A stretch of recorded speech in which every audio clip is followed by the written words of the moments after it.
প্রিয় সাথী ভাইরা,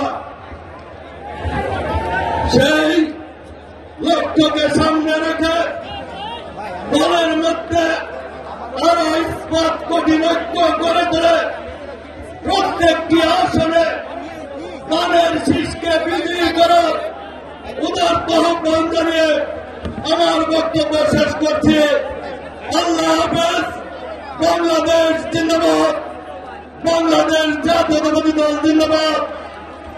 বিএনপির প্রতিষ্ঠাতা শহীদ রাষ্ট্রপতি জিয়াউর রহমান, দেশনেত্রী মরহুম দেশনেত্রী বেগম খালেদা জিয়া অমর হোক। বাংলাদেশের আগামী দিনের কান্ডারি দেশ নায়ক তারেক রহমান জিন্দাবাদ। জিন্দাবাদ। সকলকে ধন্যবাদ।